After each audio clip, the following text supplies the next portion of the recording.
The wheels of the wagon creaked against the frozen ruts, each jolt sending a sharp pain through Mila Fletcher's spine.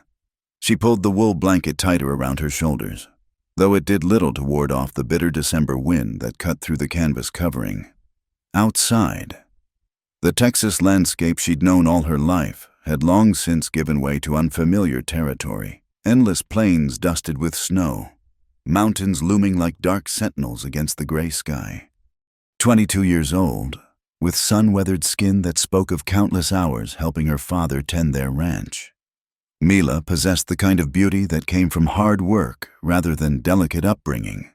Her iron-gray eyes, inherited from her mother's side, held a storm of emotions she dared not voice. Those eyes, usually sharp and determined, now stared blankly at the wooden trunk containing her few possessions, including the wedding dress she was expected to wear in less than a week. "Miss Fletcher, we'll be stopping at Fort Laramie come nightfall," the driver called back, his voice barely audible over the howling wind. "Best get some rest while you can." Rest, as if she could find any peace knowing what awaited her at journey's end. Captain Daniel Morris, a man she'd met exactly twice in her life, both times with her father present, discussing land holdings and water rights as if she were merely another asset to be transferred between ledgers. 34 years old, widowed these past 3 years, with 2 young children who needed a mother. A practical arrangement, her father had said, a union that would secure both families' holdings along the Brazos River. Mila closed her eyes, remembering her father's weathered face as he delivered the news 6 weeks ago. Colonel James Fletcher, veteran of the Mexican War, had never been one for gentle words. "It's a good match, Mila. Morris is a decent man, established. His first wife died of fever, no scandal there. You'll have a home, security, respect." "But I don't love him, Papa," she'd whispered, knowing even as the words left her lips how foolish they sounded. Her father's expression had hardened, the lines around his mouth deepening. "Love is a luxury we can't afford. Daughter, your brothers are dead. The ranch needs this alliance. Morris needs a wife. You need a future. It's settled." The memory made her chest tighten. Both her brothers Samuel and Joseph had fallen at Gettysburg, leaving her the sole heir to a legacy she'd never wanted, a legacy that now demanded she sacrifice her own dreams for the sake of family honor and survival. The wagon lurched suddenly, throwing Mila against the sideboards. She heard the driver curse, followed by the nervous whinnying of horses. "What's happening?" she called out, already knowing from the sudden stillness that had replaced forward motion. "Snow's getting deeper. Miss, horses can't pull through this drift." The driver's voice carried a note of worry that made Mila's stomach clench. "I'm going to have to ride ahead to the fort. Get help. You stay put. Keep warm. I'll be back before dark." Before she could protest, she heard him unhitching one of the horses. Within minutes, the sound of hoofbeats faded into the white silence, leaving her alone with the other horse and a wagon stuck fast in the snow. Mila pushed aside the canvas flap, gasping as the cold hit her face. The world had turned white, a swirling, endless white that erased the horizon and made her feel as if she were trapped inside a snow globe. The temperature was dropping fast. She could feel it in the way her breath crystallized the moment it left her lips.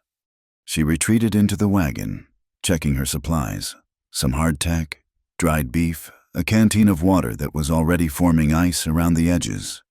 Enough for a day? Maybe 2 if she rationed carefully. But if the driver didn't return, no, she wouldn't think about that. Mila Fletcher had survived drought, Comanche raids, and the loss of her brothers. She would survive this too. Hours passed. The gray light outside deepened toward darkness, and still no sign of help. The remaining horse stamped and snorted, its breath forming clouds in the frigid air. Mila had given it the last of the grain, knowing the animal's survival might mean her own. She tried to stay warm by moving, pacing the small confines of the wagon bed, but her limbs grew heavier with each passing moment. The cold was seeping in through every crack, every seam. Her fingers, despite the thick gloves, had gone numb. Her toes might as well have been blocks of wood. This is how I die, she thought with a strange detachment. Not as Mrs. Daniel Morris, not as the dutiful daughter who saved her family's ranch, but as a frozen corpse in a wagon somewhere between Texas and Wyoming. There was almost a bitter freedom in it. She must have dozed, or perhaps begun to slip into that dangerous sleep that comes with freezing, because she didn't hear the approach of footsteps until the canvas flap was suddenly pulled aside. A figure stood silhouetted against the snow, tall, broad-shouldered, wrapped in what looked like a buffalo coat. "Ma'am?" The voice was deep, gentle despite its urgency. "Ma'am? Can you hear me?" Mila tried to speak but found her lips too stiff. She managed only a weak nod. "Name's Luke Maddox. Found your wagon tracks. We need to get you warm." Without waiting for permission, he climbed into the wagon, his presence immediately filling the small space. Even through her numbed senses, she could smell leather and wood smoke, the scent of someone who lived close to the land. He studied her for a moment, and she saw his face clearly for the first time, weathered but younger than she'd expected, perhaps 30, with dark hair that needed cutting and eyes the color of winter sky. There was a steadiness to him, a quiet competence that reminded her of her brothers before the war changed them. "Can you walk?" he asked. She tried to stand and immediately stumbled. Without hesitation, he caught her, then made a decision that would have scandalized her under any other circumstances. "I'm going to carry you," he said, already wrapping her blanket more securely around her. "My place isn't far, but we need to move fast. Storm's getting worse." Before she could protest not that she had the strength to, he had lifted her into his arms as easily as if she weighed nothing. The last thing she remembered clearly was being carried through the swirling snow, held against the warmth of his chest, feeling safer than she had since leaving home. The world faded in and out, snow, darkness, the rhythmic movement of his steps, a door opening, blessed warmth, hands gentle despite their calluses removing her frozen boots, wrapping her in something soft that smelled of pine and smoke. When consciousness fully returned, she found herself in a small but sturdy cabin, lying on a cot near a stone fireplace where flames danced and crackled. She was wrapped in several blankets and a thick buffalo robe. Her rescuer sat in a chair nearby, feeding the fire, his movements economical and sure. "The wagon," she managed to croak. He turned, and she saw relief flash across his features. "You're awake. Good." He moved to a pot hanging over the fire, ladling something into a cup. "Your horse is in my lean-to with mine, the wagon," he shrugged. "It'll keep until the storm passes. Right now, you need to drink this." He helped her sit up, holding the cup to her lips. Hot broth, flavored with wild herbs. It burned going down, but it was a good burn, bringing life back to her frozen core. "Thank you," she whispered when the cup was empty. "Luke Maddox," he said again, as if they were being properly introduced in a parlor rather than a cabin in the middle of nowhere. "I run cattle in these parts. Don't usually get visitors, especially not in weather like this." "Mila," she said, then caught herself. But what was the point of lies in a week? She'd be Mrs. Morris anyway. Mila Fletcher. Where were you headed? Miss Fletcher. The question hung in the air between them. Where was she headed indeed, to a loveless marriage? To a life of duty and resignation? To become mother to another woman's children and wife to a man who saw her as a solution to his domestic problems? "Fort Bridger," she said finally. "To be married." Something flickered in his eyes, surprise, perhaps, or something else, but he merely nodded.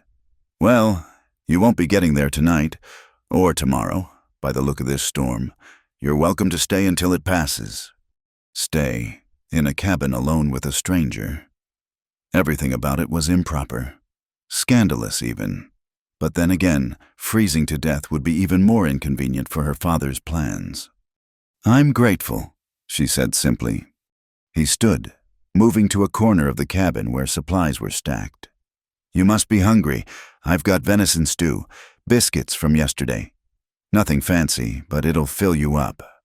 As he worked, Mila studied her surroundings. The cabin was small but well built, with thinking between the logs and a plank floor worn smooth by use. Everything was neat, orderly, the home of a man who took care with his possessions. Books sat on a rough shelf. Surprising her, a guitar hung on one wall. This was more than just a shelter. It was a home. "You live here alone?" she asked. "Mostly. Have a hand who helps during roundup, but he's wintering down in Cheyenne." Luke set a plate in front of her, the smell making her realize how hungry she was. "What about you? Miss Fletcher, Texas, by your accent." "Near San Antonio," she confirmed between bites. The stew was simple but good, seasoned with sage and something she couldn't identify. "My father has a ranch there." Long way from home. Yes, she thought, in more ways than one, but she merely nodded, concentrating on her food. Outside, the wind howled like a living thing, rattling the shutters and sending drafts through every small opening. But inside, warmed by fire and food and unexpected kindness, Mila felt something she hadn't experienced since her father announced her engagement, a moment of peace. It wouldn't last. Tomorrow or the next day, the storm would pass. She would continue to Fort Bridger, marry Captain Morris, and begin her life of duty. But for now, in this small cabin with this quiet stranger, she could pretend she was just Mila Fletcher, not a daughter with obligations, not a bride-to-be, just a woman who had gotten lost in a storm and found shelter. As if reading her thoughts, Luke spoke. "Whatever's waiting for you at Fort Bridger, Miss Fletcher, it'll keep. Tonight you're safe. That's all that matters." Safe. Such a simple word, but it made her eyes burn with unexpected tears.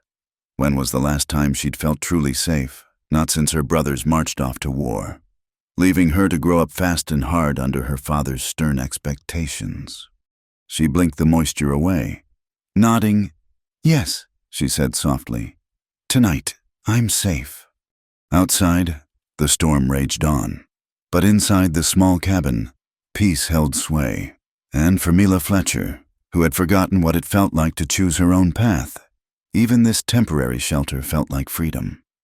The first light of dawn filtered through the frosted window, casting pale shadows across the wooden floor. Mila woke slowly, disoriented by the unfamiliar surroundings until memory rushed back the storm, the abandonment, the rescue. She was still wrapped in the buffalo robe, warm and surprisingly comfortable on the narrow cot. Luke Maddox stood by the window, coffee cup in hand, studying the weather. He'd changed into a clean flannel shirt, and his dark hair was damp, suggesting he'd already been outside. When he sensed her movement, he turned, offering a slight smile that transformed his serious features. "Morning, Miss Fletcher. Storm still going strong, I'm afraid. Looks like you'll be my guest a while longer." She sat up, acutely aware of her disheveled appearance. Her traveling dress was wrinkled beyond repair, her hair undoubtedly a mess. But Luke's gaze held no judgment, only a calm acceptance that eased her self-consciousness. "I've heated water for washing," he said, gesturing to a basin near the fire. "And there's coffee when you're ready. Real coffee. Not that chicory substitute folks have been drinking since the war." The luxury of hot water and genuine coffee seemed almost decadent after yesterday's ordeal. Mila washed her face and hands, repinned her hair as best she could, and accepted the steaming cup gratefully. The first sip was heaven-strong, black, with a richness that spoke of better times. "You mentioned yesterday you run cattle," she said, settling into the chair across from him. "How long have you been here?" 6 years come spring." He stared into his own cup as if seeing something beyond the dark liquid.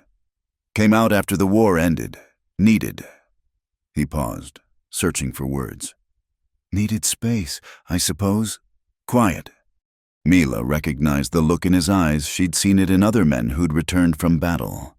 Her brothers had worn that same haunted expression in their final letters home. Which side? She asked softly. Union, 14th Connecticut Infantry. His jaw tightened slightly. You. My brothers fought for the Confederacy. Both fell at Gettysburg. The words came out matter-of-fact, worn smooth by repetition. Papa never quite forgave them for dying. Luke looked up sharply at that, studying her face. That's a hard burden to carry, being the one who lived. Yes, she said simply, surprised by his understanding. Most people offered platitudes about noble sacrifice. Luke offered truth. They sat in companionable silence for a while, listening to the wind rage outside. It was strange, Mila thought, how comfortable she felt with this near stranger. Perhaps it was the isolation, the sense of being removed from the normal world and its expectations. Here, she wasn't Colonel Fletcher's daughter or Captain Morris's intended. She was just Mila, warming herself by a fire while a blizzard raged outside. You hungry? Luke asked eventually, rising to tend the fire. I'm no great cook, but I can manage flapjacks and bacon. I can help, Mila offered, standing quickly. I'm not some delicate flower who needs tending. That earned her another of his rare smiles. I can see that. Your hands tell a different story than your traveling dress. She glanced down at her hands calloused from years of ranch work, nails kept short and practical. Not the hands of a lady, her father often reminded her, but Luke's observation held no criticism. They worked together in the small space, Mila mixing batter while Luke tended the bacon. It was domestic in a way that should have felt awkward but didn't. When their hands accidentally brushed reaching for the same utensil, Mila felt a jolt that had nothing to do with static electricity. So, Luke said as they ate, Fort Bridger, your intended is a military. Captain Daniel Morris, cavalry. She kept her voice neutral. It's a practical arrangement. His land borders my father's holdings. And you're going alone, no family escort. My father had business he couldn't leave, said I was old enough to manage. The bitterness crept in despite her efforts. Old enough to marry, old enough to travel alone, apparently. Luke frowned but said nothing, refilling her coffee instead. The gesture was small but thoughtful, and Mila found herself fighting unexpected tears. When was the last time someone had simply taken care of her without expecting something in return? After breakfast, Luke showed her around the cabin, pointing out where things were stored. Make yourself at home, he said. I need to check on the horses, make sure they have feed and water. Shouldn't be long. He bundled into his buffalo coat and disappeared into the swirling white. Mila stood at the window, watching until he vanished completely, then turned to examine her temporary shelter more closely. The books on the shelf surprised her again. Shakespeare, Emerson, even a worn copy of Jane Eyre. She traced the spines gently, wondering at the cowboy who read literature in his isolated cabin. A small daguerreotype caught her eye, tucked between two volumes. A younger Luke stood beside an even younger boy who shared his dark hair and serious eyes. My brother Tom, Luke said from behind her. She hadn't heard him return. He was 17 when he enlisted. I was supposed to watch out for him. The pain in his voice was carefully controlled, but still evident. Mila replaced the photograph gently. What happened? Antietam, cornfield. He shed his coat, shaking off the snow. I was 20 feet away when the shell hit. Couldn't get to him in time. I'm sorry, she whispered, knowing how inadequate the words were. Long time ago now. But his eyes said otherwise. That's why I came out here. Too many ghosts back in Connecticut. They spent the day in quiet companionship. Luke showed her how to play checkers, laughing when she beat him 3 games straight. Mila helped prepare their simple meals, finding satisfaction in the mundane tasks. When evening came, he pulled out the guitar and played old ballads and folk songs that made her think of happier times. Do you sing? He asked. A little. My mother taught me before she passed. Mila hesitated, then began softly. Black is the color of my true love's hair. Luke joined her on the chorus, his baritone blending with her alto in a harmony that sent shivers down her spine. When the song ended, they sat in silence, the air between them charged with something Mila didn't want to name. I should tell you, she said suddenly, needing to break the spell. My name isn't just Mila. It's Mila Rose. My mother's name was Rose. Sometimes I think about using it instead, being Rose instead of Mila. Rose suits you, Luke said quietly, like something beautiful growing wild despite the harsh ground. The compliment was so unexpected, so poetic from this taciturn cowboy, that Mila felt heat rise to her cheeks. She looked away, focusing on the dying embers in the fireplace. The storm's easing, Luke observed, though he didn't sound pleased about it. Might clear by tomorrow afternoon. Tomorrow, when she'd have to continue her journey to Fort Bridger and Captain Morris. The thought sat like lead in her stomach. Yes, she managed. I suppose I should. Should what? Continue to my wedding. The words felt like ash in her mouth. Luke was quiet for a long moment. Do you want to? Such a simple question, but no one had ever asked her before. Not her father, not Captain Morris in his brief, businesslike letters. Did she want to? The answer rose in her throat like a scream. No, no, she didn't want to marry a stranger. No, she didn't want to be mother to another woman's children. No, she didn't want a life chosen for her by men who saw her as property to be traded. But what she wanted had never mattered. What I want isn't relevant, she said finally. Isn't it? Luke's voice was gentle but insistent. Seems to me what a person wants is the most relevant thing there is. You don't understand. My father, the ranch there are obligations. I understand obligation. Luke said, I understood it when I enlisted to fight in a war I wasn't sure about. When I watched boys die for causes they didn't fully grasp. When I buried my brother in a field far from home. He leaned forward, his eyes intense. But I also learned that living your whole life for other people's expectations is just another kind of dying. His words hit her like physical blows, each one striking at the walls she'd built around her heart.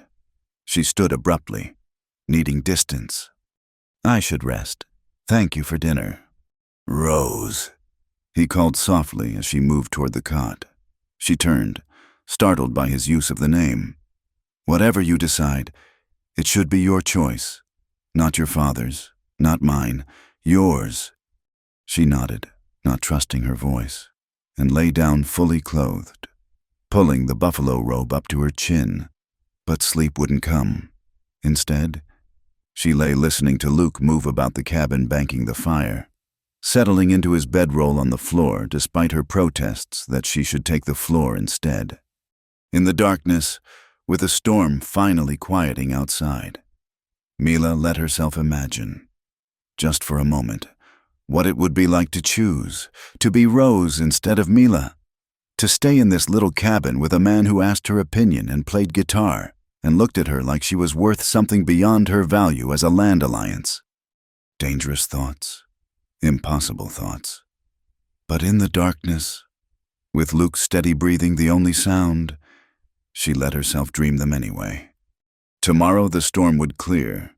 Tomorrow she would continue to Fort Bridger. Tomorrow she would do her duty. But tonight she was Rose, and she was free. The morning of the second day dawned clear and crystalline, sunlight dancing off the fresh snow like scattered diamonds. Mila, or Rose. As she'd begun thinking of herself in this strange interim, woke to the smell of coffee and the sound of Luke moving quietly about the cabin, clearly trying not to disturb her. I'm awake, she called softly, sitting up and smoothing her hopelessly wrinkled dress. Morning. He turned from the stove, and she was struck again by how different he looked from the stern, duty-bound men she'd known. There was a gentleness to Luke Maddox that seemed at odds with his isolated life, a thoughtfulness in his movements that spoke of someone who'd learned to be alone without becoming hard. Sun's out. Thought we might venture outside today. if you're feeling up to it. The prospect of fresh air and movement after being confined was appealing, despite the cold. "I'd like that," she said, accepting the cup of coffee he offered. Their fingers brushed in the exchange, and she noticed he didn't pull away as quickly as he might have. After a simple breakfast of porridge and preserved peaches, a luxury he'd been saving, he admitted Luke found her a pair of his own boots that, with thick socks, fit well enough for walking. He wrapped her in an extra coat of his that smelled of leather and pine, and they stepped out into a world transformed. The storm had left everything pristine, unmarked save for the tracks Luke had made to the lean-to. The mountains rose majestically in the distance, their peaks glowing pink in the early light. Mila's breath caught at the beauty of it. "It's magnificent," she breathed. "Never gets old," Luke agreed, leading her toward a small rise. "Come on, I'll show you something." They walked in comfortable silence, their boots crunching through the snow. Luke kept the pace easy, occasionally offering his hand to help her over rough spots. Each touch sent warmth through Mila that had nothing to do with exertion. At the top of the rise, he stopped. Below them stretched a valley bisected by what must have been a creek, now frozen and snow-covered. But it wasn't the landscape that made Mila gasp. It was the horses, at least 30 of them, wild mustangs, pawing through the snow to reach the grass beneath. "They winter here," Luke explained, his voice low so as not to startle them. "That big bay there, with the blaze, I call him Sovereign. He's led this band for 6 years now." They watched the horses for a long while, Luke pointing out individual animals, sharing their stories. The pregnant mare who always foaled early, the young stallion who'd challenged Sovereign come spring, the old paint mare who served as the band's sentinel. "You know them all," Mila observed. "They're my neighbors," he said simply. "Out here, you learn to pay attention to the life around you. Otherwise, the loneliness will eat you alive." "Are you lonely?" The question slipped out before she could stop it. Luke considered before answering. "Sometimes, but there's a difference between being alone and being lonely. I chose this, after Tom died, after the war." He paused, watching Sovereign guide his band toward fresh grazing. "I needed to remember who I was without all the noise, all the expectations. Out here, you can't lie to yourself, can't pretend to be something you're not." "And who are you?" Mila asked softly. He turned to look at her fully, and something in his winter sky eyes made her heart skip. "Still figuring that out, but I know I'm not a man who could watch someone do something that makes them miserable without speaking up." The implication hung between them, unspoken but clear. They stood there, two people caught between worlds, his self-imposed exile and her duty-bound future, while below them the wild horses moved like a river of muscle and freedom across the snow. On the walk back, Mila found herself talking more freely than she had in years. She told Luke about her childhood, about learning to ride before she could properly walk, about her mother's death when she was 12 and how it had hardened her father. "He wasn't always so rigid," she explained as they neared the cabin. "Mama softened him, after she died, and then with the boys gone." She shrugged. "I think he forgot I was a person and not just the last piece of his legacy." Luke held the door for her, and as she passed, he said quietly, "You're nobody's piece, Rose. You're complete all on your own." Inside, they shed their snow-covered outer clothes and settled by the fire. Luke produced a worn deck of cards and taught her to play poker. "A useful skill," he said with a grin, using dried beans for stakes. She proved a quick study, bluffing with a natural talent that made him laugh. "You'd clean out half the cowboys in Wyoming," he told her after she'd won her 4th hand. "Maybe I should become a gambler instead of a wife," she said lightly. But the words fell between them like stones. The afternoon passed quietly. Luke worked on repairing a bridle while Mila explored his small collection of books, reading aloud from Emerson when she found a passage that moved her. The domesticity of it should have felt strange. She was an engaged woman alone with a man not her intended, but instead it felt like the most natural thing in the world. As evening approached, Luke began preparing their meal venison stew again, but Mila didn't mind. She helped, falling into the rhythm they'd established the day before, working beside him in the small kitchen area. She was acutely aware of his presence, the controlled strength in his movements, the careful way he navigated around her. "Can I ask you something?" she said as they ate. He nodded, waiting. "Why did you save me? You could have stayed warm in your cabin. Let someone else deal with a stranger's troubles." Luke set down his spoon, considering. "My mother used to say that the measure of a person wasn't in the big choices, those are easy to see coming. It's in the moments when you could walk away but don't." He met her eyes. "Besides, something told me you needed help with more than just the storm." Mila felt exposed by his perception, vulnerable in a way that had nothing to do with physical danger. "And what makes you think I need help?" "The way you talk about your future like it's a prison sentence. The way your hands shake a little when you mention your intended. The way you came alive watching those horses today, like you'd remembered something you'd forgotten." "You see too much," she whispered. "Maybe. Or maybe you're just used to people not looking." He reached across the small table, covering her hand with his. The gesture was gentle, asking nothing, offering only comfort. "Rose, whatever brought you to my door, I'm glad for it, but I won't pretend I don't see what this marriage is doing to you already."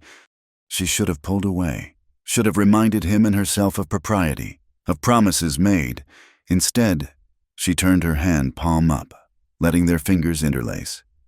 His hands were rough from work, but infinitely gentle, and she found herself memorizing the feel of them.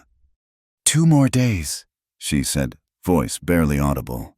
"The driver will send someone in 2 more days."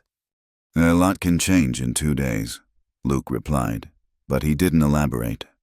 That night, as they sat by the fire, Luke played his guitar again.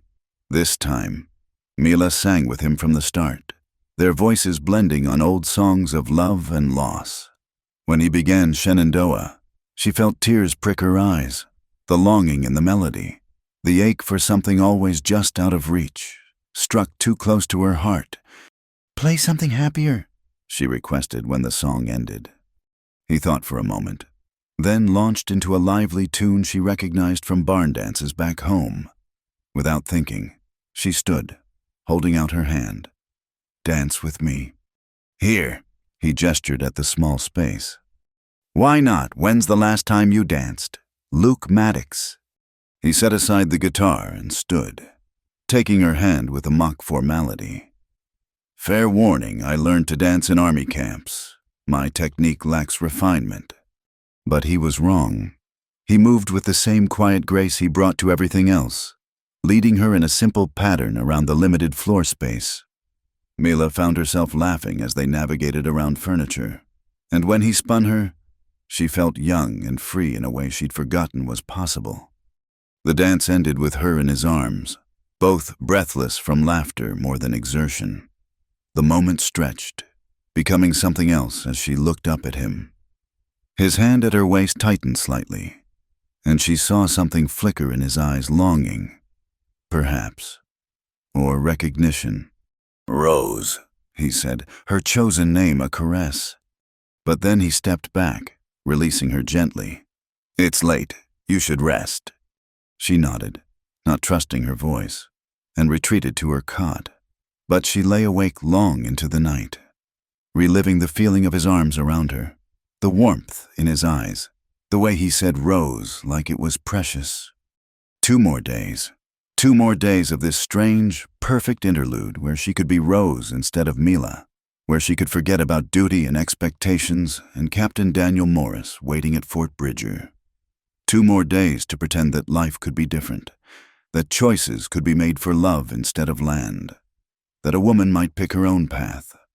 In the darkness, listening to Luke's breathing and the settling of the fire, she pressed her hand to her heart and felt it beating wild and free as the horses in the valley. Tomorrow she would be practical again. Tomorrow she would remember her obligations. But tonight, She held on to the memory of dancing in a small cabin while snow sparkled outside, and for the first time in months, she felt alive. The third day dawned with deceptive calm, the sky a brilliant blue that seemed to mock the turmoil in Mila's heart. She woke to find Luke already gone, likely tending to the horses. The cabin felt empty without him, and she realized, with a start, how quickly she'd grown accustomed to his presence. She rose and dressed, wincing at the state of her traveling clothes. 3 days of wear had not improved them, but vanity seemed a small concern now. She was heating water for coffee when the door opened, bringing Luke and a gust of cold air. "Morning, Rose." He smiled, but she caught something different in his expression, a tension that hadn't been there before.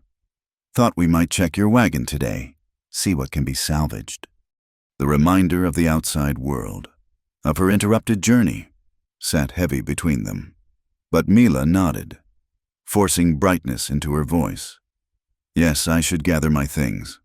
They set out after breakfast, Luke leading the way through paths he'd clearly traveled before. The sun was warm despite the cold air, and snow began melting from tree branches, dropping in small avalanches that made Mila jump and Luke smile. The wagon sat where she'd left it, half buried in snow but intact. Her trunk had survived the weather, and Luke helped her pull it free. Inside, her few possessions lay undisturbed, the wedding dress carefully wrapped in tissue, her mother's Bible, a daguerreotype of her family from happier days. "Not much to show for a life," she said, trying for levity. "Things don't make a life," Luke replied, hefting the trunk. "People do. Choices do." On the walk back, they detoured through a grove of pines. Luke showed her where deer had bedded down during the storm, the circular depressions in the snow, like secrets written in a language she was only beginning to understand. He pointed out tracks: rabbit, fox, the delicate prints of birds. "You read the land like a book," she observed. "Had a good teacher, old mountain man named Jeremiah Crenshaw. Found me my first winter out here, half dead from stupid mistakes. Taught me how to survive." He paused, adjusting his grip on the trunk. "More than that, really. Taught me how to live." They were climbing over a fallen log when it happened. Mila's foot slipped on the icy bark, and she felt herself falling. Luke dropped the trunk instantly, catching her around the waist, pulling her against him to steady her. For a moment they stood frozen, her hands gripping his shoulders, his arms secure around her. "You all right?" His voice was rough. "Yes," she breathed, but she made no move to step away. They were close enough that she could see the flecks of green in his blue eyes, could feel the warmth of his breath. Something shifted between them, the careful distance they'd maintained crumbling like snow in sunshine. Luke's hand came up to touch her face, his thumb brushing across her cheekbone with infinite tenderness. "Rose," he said, and she heard everything he wasn't saying in that single word. "I know," she whispered. "I know we can't we?" His other hand settled at her waist, and she felt the tremor in it. "Tell me you feel nothing, and I'll never speak of it again. Tell me this is just gratitude, just proximity, and we'll pretend these days were nothing but shelter from a storm." She should lie, should step back, remind them both of honor and duty and promises made. Instead, she raised her own hand to cover his where it rested on her cheek. "I can't tell you that," she admitted, the words torn from somewhere deep. "These 3 days I've felt more myself than I have in years. You see me, Luke, not the daughter, not the land inheritance, not the solution to someone's domestic problems, just me." "You're all I see," he said simply. "Have been since I carried you through that snow." He kissed her then, gentle as snowfall, careful as if she might disappear. Mila had been kissed exactly once before, a fumbling attempt by the banker's son at a harvest dance, but this was different. This was coming home. This was recognition. This was everything she hadn't known she'd been missing. When they finally parted, both breathing unsteadily, Luke rested his forehead against hers. "I'm sorry," he said. "I had no right." "Don't," she interrupted. "Don't apologize for the first real thing I've felt in months." They returned to the cabin in silence, the trunk forgotten in the snow where Luke had dropped it. Inside, the familiar space felt charged with new awareness. Every accidental touch as they moved around each other sent sparks through Mila's entire being. As afternoon wore on, they tried to return to their easy companionship, but everything had changed. When Luke handed her a cup of tea, their fingers lingered in the exchange. When Mila read aloud from Whitman, the words about the body electric seemed too intimate. When they prepared dinner together, the small kitchen felt smaller still. "I should tell you about Daniel," Mila said suddenly as they ate. "Captain Morris, it's not fair that you don't know." "You don't owe me explanations." "I owe you truth." She set down her fork, gathering courage. "I've met him twice. He needs a mother for his children, 2 boys, 7 and 5. His wife died 3 years ago, and he's been managing with his sister's help, but she's marrying and moving to California. The marriage would unite our lands along the Brazos, secure water rights for both families. And you, what do you get? Security, respectability, a home." The words sounded hollow even to her. "My father says I should be grateful. I'm 22, past the usual marrying age, and with both my brothers gone." "You become the son he lost," Luke finished, "through marriage instead of birthright." "Yes?" She was surprised by his quick understanding. "The ranch should have gone to Samuel, then Joseph. Instead, it comes to me, but only through a husband. Father chose Captain Morris because he's established, reliable, because emotion won't cloud business judgments." Luke was quiet for a long moment.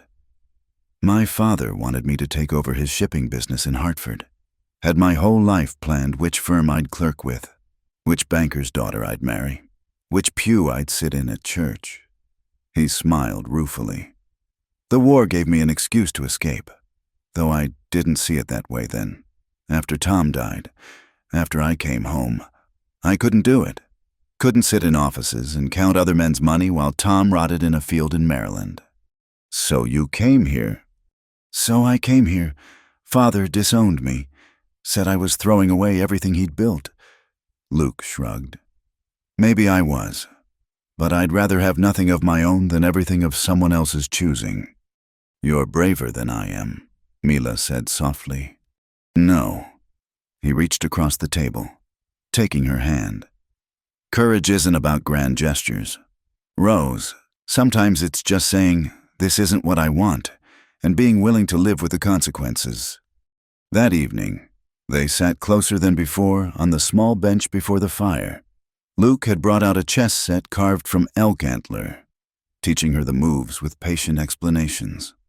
But concentration was difficult with him so near, with the memory of his kiss still burning on her lips. "Your move," he prompted gently. She studied the board, then moved her knight in a pattern he'd shown her. "There." "Good. You're protecting your queen while threatening my bishop." His approval warmed her more than the fire. "You learn quickly." "I have a good teacher." She echoed his words from earlier. He won, of course, but she'd made him work for it. As he reset the board, Mila found herself memorizing his hands the way they moved with such certainty, the small scar across his left knuckle, the careful way he placed each piece. "Another game?" he asked. "Luke," she said instead. "what happens tomorrow?"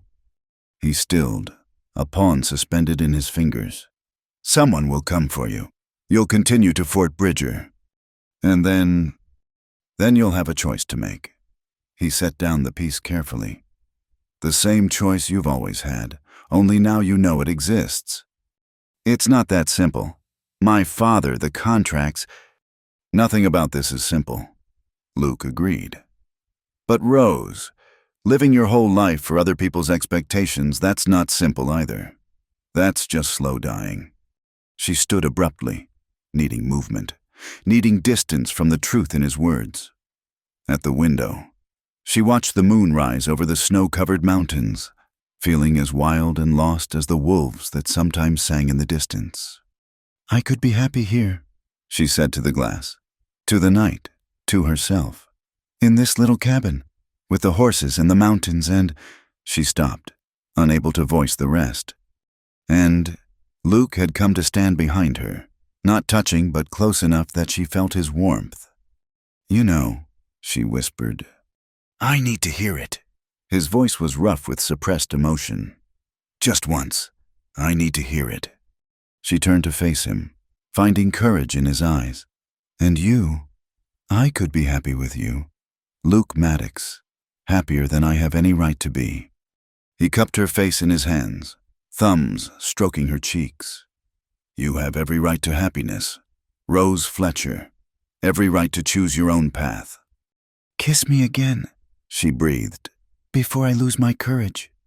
This kiss was different from the first, deeper, more desperate, full of the knowledge that time was running out. Mila wrapped her arms around his neck, trying to memorize the feel of him, the taste of coffee and honesty on his lips. When they parted, both were trembling. "Stay," he said roughly. "When they come tomorrow, don't go. Stay here with me." "Luke, I know it's madness. I know I have no right to ask.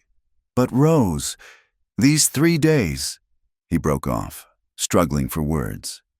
"I've been half alive since the war, going through motions, existing but not living.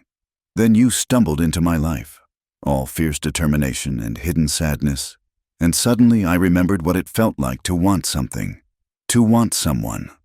Mila felt tears slip down her cheeks. "I can't. The shame it would bring my father, the broken contracts, Captain Morris's children expecting a new mother. And you, what about what it does to you?" She had no answer for that, only more tears. Luke pulled her against his chest, holding her while she cried for choices she couldn't make, for duties that bound her, for a glimpse of happiness that would haunt her forever. Later, when the fire had died to embers and the moon painted silver squares on the floor, they sat together on the bench, her head on his shoulder, his arm around her waist. Neither spoke of tomorrow, of the riders who would come, of the life waiting for her at Fort Bridger. Instead, Luke told her about his plans for spring, a new corral for breaking horses, a larger garden, maybe a milk cow. Mila shared memories of her mother's rose garden, of learning to make preserves, of the simple dreams she'd had before the war changed everything. "In another life," she said drowsily, "I'd help you build that corral, plant vegetables, learn all the horses' names." "In another life," he agreed, pressing a kiss to her hair. But they both knew there was only this life, with its obligations and consequences. Tomorrow would come with its duty and separation. But tonight she could rest in his arms and pretend that love was enough. The choices were simple, that a woman could follow her heart instead of her father's commands. The fire crackled its last. Darkness settled deeper, and still they sat together, neither willing to break the spell by acknowledging that this was goodbye. The night of the 3rd day brought no rest for Mila. She lay on her narrow cot, listening to the wind sing through the pines and the occasional pop of settling logs in the dying fire. Every sound seemed amplified in the darkness, Luke's breathing from his bedroll across the room, the rustle of the buffalo robe as she shifted, the rapid beating of her own heart. Tomorrow, the word echoed in her mind like a death knell. Tomorrow, riders would come. Tomorrow, she would continue to Fort Bridger. Tomorrow, she would meet her fate as Mrs. Daniel Morris. The thought made her chest tight with something close to panic. Unable to bear the confines of her blankets any longer, she rose silently and padded to the window. The moon was nearly full, casting the snow-covered landscape in shades of silver and shadow. It was beautiful and desolate, like everything about this place that had become impossibly home in just 3 days. "Can't sleep." Luke's voice, soft in the darkness, didn't startle her. Somehow, she'd known he was awake too. "No," she admitted without turning. I keep thinking about tomorrow, about the life waiting for me. She heard him rise, felt rather than saw him approach. He stopped just behind her, close enough that she could lean back into his warmth if she chose. She couldn't. If she touched him now, she might never let go. Tell me about it, he said quietly. This life you're supposed to live. Mila pressed her palm against the cold glass, watching her breath fog the window. I'll wake at dawn to tend another woman's children, make breakfast for a man who sees me as a convenient solution, keep house in rooms that smell of someone else's memories. At night. She paused, unable to voice what the nights would bring. Captain Morris is a decent man. They say he won't be cruel, just distant, dutiful. And you, what will you be? Obedient, useful, dying inside so slowly that no one will notice. The words came out flat, matter of fact. She'd had weeks to accept this future, after all. My father says I should be grateful. Other women have far worse arrangements. Your father, Luke said carefully. Sounds like a man who's forgotten that daughters are different from cattle. You can't just brand them and ship them off to the highest bidder. Despite everything, Mila almost smiled. You don't know Colonel Fletcher. To him, everything is a military campaign. Objectives to secure, alliances to forge, territories to claim. My marriage secures water rights and doubles our holdings. The fact that it also provides Captain Morris with a mother for his boys and a woman for his bed, well, that's just efficient use of resources. Luke's sharp intake of breath told her she'd been too blunt. But she was past caring about propriety. What was the point of delicacy when discussing the sale of her own body? Rose, he said, and she could hear the pain in his voice. You don't have to do this. She finally turned to face him, finding his face painted in moonlight and shadow.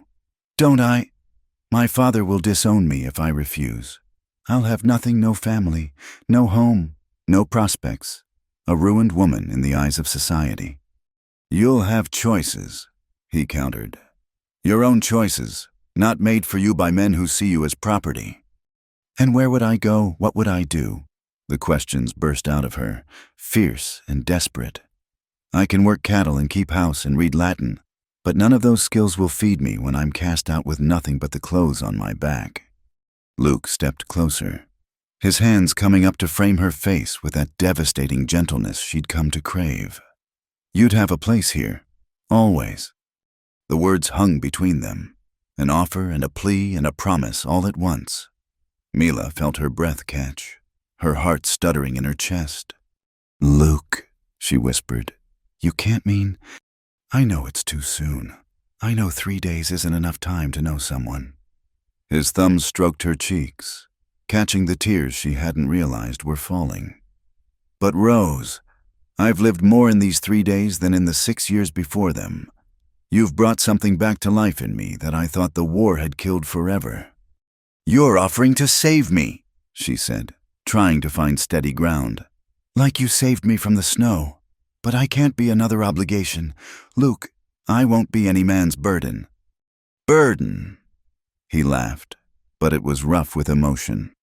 Woman, you're the first thing I've wanted for myself since I buried my brother. Not out of duty, not out of pity, but because when you're not here, this cabin feels empty in a way it never did before. Because when you laugh, it's like spring coming early. Because when you look at me... He paused, struggling for words. When you look at me, I remember who I used to be, who I could be again. She was crying in earnest now, overwhelmed by the simplicity and depth of his declaration. I'm supposed to marry Daniel Morris. There are contracts, agreements, my father's honor. What about your honor? Luke interrupted gently. Doesn't it matter that you'd be living a lie every day, pretending to feel things you don't? Sharing a bed with a man you don't love, raising children who will always see you as a replacement for their real mother. Each word was a wound because each word was true, but truth didn't change the facts of her situation. The world doesn't care about women's honor, she said bitterly. Only our obedience. Luke was quiet for a long moment. Then, instead of arguing further, he simply pulled her against his chest.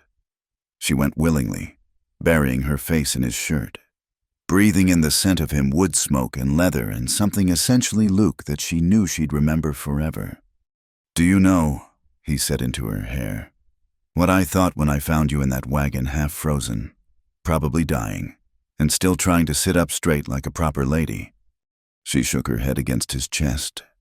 "I thought, here's someone who doesn't know how to quit. And then you opened those gray eyes and looked at me like you were deciding whether I was rescuer or threat, and I knew I was in trouble." His arms tightened around her. "You were so fierce, even freezing to death, so determined to maintain your dignity. I think I started falling for you right there in that wagon." "Luke," she said, pulling back to look at him. "What are you saying?" "I'm saying I love you. Rose Fletcher." The words were simple, unadorned, and all the more powerful for it. "I'm saying that 3 days or 3 years, it doesn't matter. I know what I feel, and I know that watching you leave tomorrow will be like cutting out a piece of my soul." She reached up, tracing his face with trembling fingers, the strong line of his jaw, the weathered planes of his cheeks, the lips that had shown her what a kiss could truly be. "I love you too," she whispered. "God help me, I do. But love isn't enough, not in the world we live in." "Then let's live in a different world," he said fiercely. "Here, in these mountains, where no one cares about contracts or propriety, where you can be Rose instead of Mila, where you can wear trousers and work horses and read poetry by the fire, where you can choose your own life instead of living someone else's plan." The picture he painted was so tempting, so perfect, that for a moment she let herself imagine it, waking beside him as his wife, truly his, not through arrangement but through choice, learning the rhythms of this mountain life, bearing children who would grow up free and wild as the mustangs in the valley, growing old together in this cabin while the world changed around them. "My father would send men after me," she said, clinging to practical concerns because the dream was too beautiful to bear. "He'd never accept the shame of a runaway daughter. Let him—" "This is Wyoming territory, not Texas. The law here cares more about claim disputes than runaway brides." Luke's voice held an edge of steel she hadn't heard before. "I've defended this place from claim jumpers and cattle thieves. I can defend it from one angry colonel. You'd risk everything, your peace, your solitude, possibly your life, for a woman you've known 3 days. I'd risk more than that," he said simply. "The question is, what are you willing to risk?" The question hung in the air like smoke. What was she willing to risk? Her father's love, what remained of it? Her reputation, her security, her entire planned future, all for the chance at something real, something chosen, something that made her feel alive instead of merely dutiful. "I'm afraid," she admitted. "I've been brave about many things, but this, choosing myself over everyone else's expectations, I don't know if I have that kind of courage." "You do," Luke said with quiet certainty. "I've seen it. The courage that keeps you going when you're freezing. The courage to be kind to a stranger. The courage to dance in a tiny cabin and sing old songs and admit you want something different. That's the hardest courage there is, the daily kind. The kind that doesn't look like much, but changes everything." She kissed him then, pouring all her love and fear and desperate hope into the connection. He responded with equal fervor, holding her as if he could keep her there through sheer will alone. When they finally parted, both breathing hard, she saw her own wild desperation reflected in his eyes. "Ask me again," she said. "In the morning, when the sun is up and the world is real again. Ask me to stay." "I'll ask you every morning for the rest of my life if you need me to," he promised. They stood together at the window, watching the night slowly fade toward dawn. Neither spoke of the approaching day, of the decisions that waited with the sunrise. Instead, Luke pointed out constellations while Mila told him their Greek names and stories. They talked of small things, favorite foods, childhood memories, dreams interrupted by war and duty. when the first pink touched the eastern mountains. Mila finally returned to her cot, but she didn't sleep. She lay there, memorizing the sound of Luke moving about the cabin, starting the morning fire, heating water for coffee. Such simple sounds, but they'd become the music of a life she desperately wanted but might not be brave enough to claim. "Rose," Luke called softly. "Sun's up." She rose and joined him at the small table, accepting the cup of coffee with hands that barely trembled. They sat in silence for a moment, the morning light streaming through the window, illuminating motes of dust that danced like tiny celebrations. "Ask me," she said. Luke set down his cup and took her hands in his. His voice was steady, certain. "Rose Fletcher, will you stay? Will you choose this life, this place, this man who loves you? Will you marry me? Not for land or convenience or anyone else's plan, but because you want to—" The words she'd been raised to say, duty, honor, obligation, all crowded her throat. But looking into Luke's eyes, seeing the hope and love and promise there, she found different words. True words. Her words. She began, just as the sound of horses reached them through the morning air. They were coming. Her future was riding toward her through the snow, and she had seconds to decide which future it would be. The sound of horses grew louder, accompanied by men's voices carried on the morning air. Mila froze, her answer dying on her lips as reality crashed through the cabin door before the riders even arrived. Luke's hands tightened on hers for just a moment before he released them and stood. "I'll go meet them," he said quietly. "You don't have to come out until you're ready." But Mila rose too, squaring her shoulders. "No, I'll face this." They stepped outside together into the brilliant morning sun. 4 riders were approaching 3 soldiers in Union blue, and 1 civilian who must have been the wagon driver who'd abandoned her. But it was the lead rider who made Mila's heart sink. She recognized him even at a distance, Captain Daniel Morris himself, sitting his horse with military precision, his weathered face set in hard lines.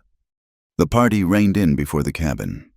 Morris dismounted with practiced ease, his gray eyes so different from Luke's warm blue, taking in the scene with quick assessment. He was exactly as she remembered, tall, lean, prematurely gray at 45, with the bearing of a man who expected obedience and usually got it. Not cruel, she noted again, just cold, empty of anything that might warm a woman's heart. "Miss Fletcher," he said, touching his hat brim in formal greeting. "We've been concerned. When Hutchins here returned with news of your situation, I thought it best to come myself." "Captain Morris," she managed a steady voice, though her hands trembled. "I apologize for the inconvenience. The storm." No apology necessary. His gaze shifted to Luke, and something flickered in those gray eyes. "Mr. Maddox," Luke supplied, stepping slightly forward. Not protectively, he was too subtle for that, but making his presence felt. "Luke Maddox. I found Miss Fletcher near frozen and brought her here to safety." "Admirable." The word held no warmth. Morris studied Luke with the calculating gaze of a military strategist. "I trust Miss Fletcher has been treated with all propriety." The insult, politely delivered, hung in the air. Mila felt heat rise to her cheeks, but Luke remained calm. "Miss Fletcher has been treated as a lady in distress deserved to be treated," he said evenly, "with respect and care." "Of course." Morris turned back to Mila. "Your trunk." "Inside," she managed. One of the soldiers dismounted to fetch it. The silence stretched, awkward and heavy. Mila was acutely aware of Luke beside her, of the life she'd glimpsed these past 3 days, of the question she hadn't answered. Morris watched her with those cold eyes, and she realized he knew. Maybe not the details, but he sensed something had shifted. "You look well," he observed. "The frontier suits you better than I expected." "I'm stronger than I appear, Captain." "Good. You'll need to be—" He gestured to the vast landscape around them. Wyoming Territory is not Texas. Miss Fletcher, the winters are harder, the isolation greater. Many women find it challenging. I've never shied from challenges. The words came out sharper than she intended.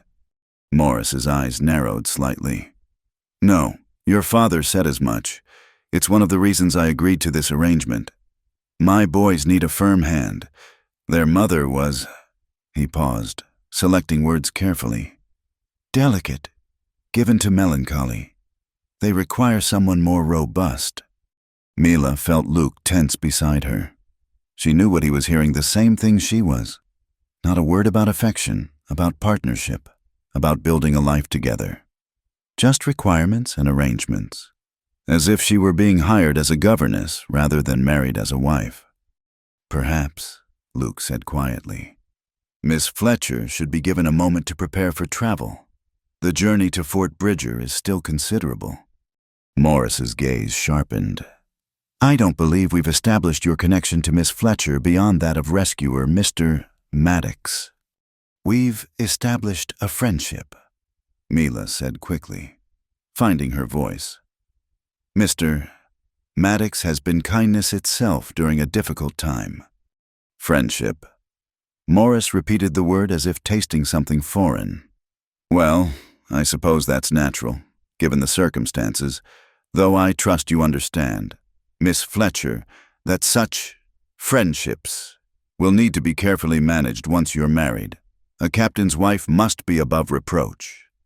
The soldier emerged with her trunk, setting it near Morris's horse. The moment of departure was rushing toward her like an avalanche, and still she stood frozen between two futures, two men, two versions of herself. Actually, she heard herself say, I wonder if I might have a word with you privately. Captain Morris, there are matters we should discuss. Surprise flickered across his face clearly. He wasn't accustomed to women requesting private audiences, but he nodded, gesturing toward a spot away from the others. Mila walked with him, feeling Luke's eyes on her back, knowing this might be the last time she saw him if she lacked the courage to speak her truth.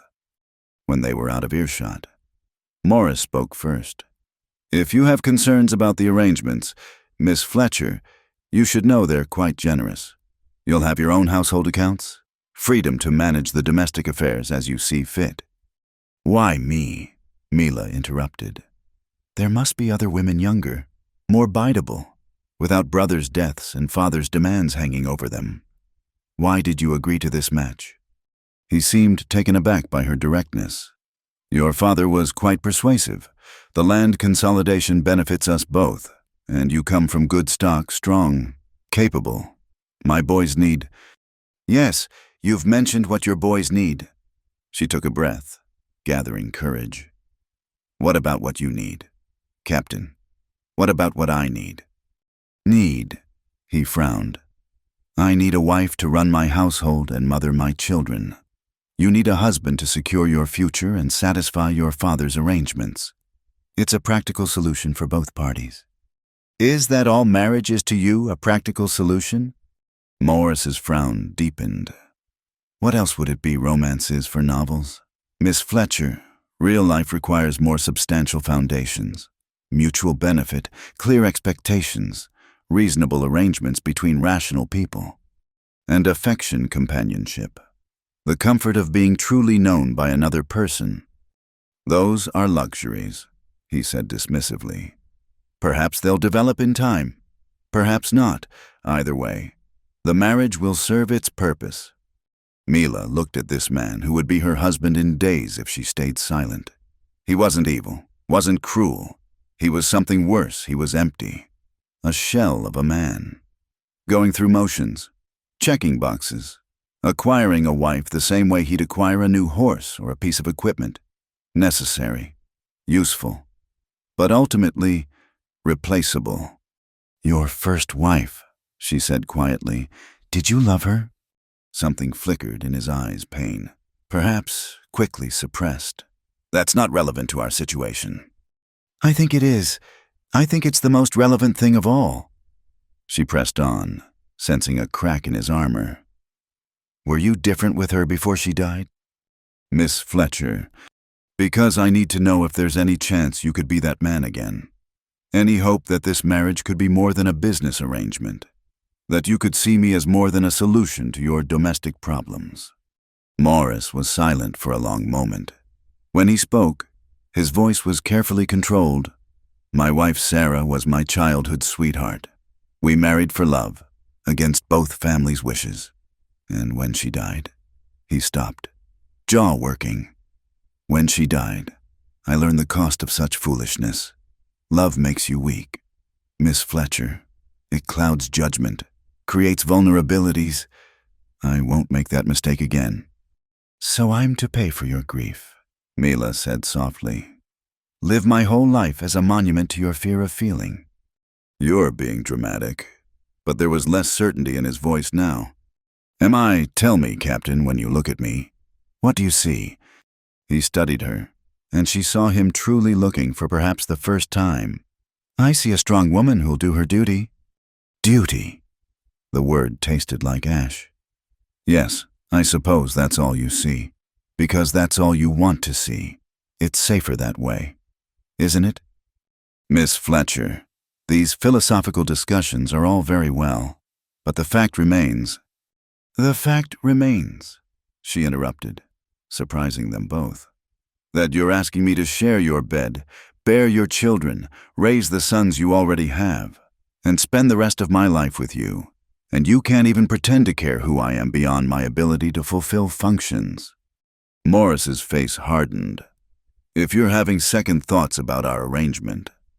Our arrangement, she laughed, but there was no humor in it. Not our marriage, not our future, our arrangement. Like I'm a business deal to be negotiated. That's exactly what you are.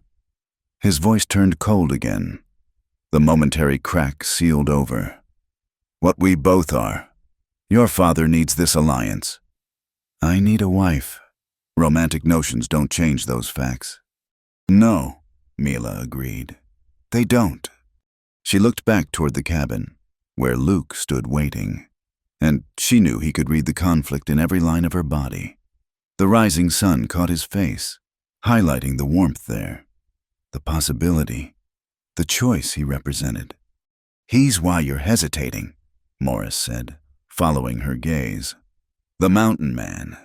You've developed feelings. I've developed clarity, Mila corrected, about what I want, about what I deserve. You deserve what your father promised, a respectable marriage, security, position, not some romantic fantasy with a hermit who can offer you nothing but isolation and hardship. He offers me himself, she said quietly, wholly, honestly, without reservation. Can you say the same? Morris's silence was answer enough. I need a few minutes, Mila said, to thank Mr. Maddox properly for his kindness. I owe him that much. 5 minutes, Morris said curtly. Then we leave. And Miss Fletcher, I trust you'll remember what's at stake. Your father was quite clear about the consequences should this arrangement fail to materialize. She nodded and walked back toward the cabin on unsteady legs. Luke met her halfway, his face carefully neutral, though she could see the questions burning in his eyes. Rose, he said softly. He's exactly what I expected, she said, voice barely above a whisper. Cold, practical, dead inside since his wife passed. He sees me as a function, not a person, a solution to a problem.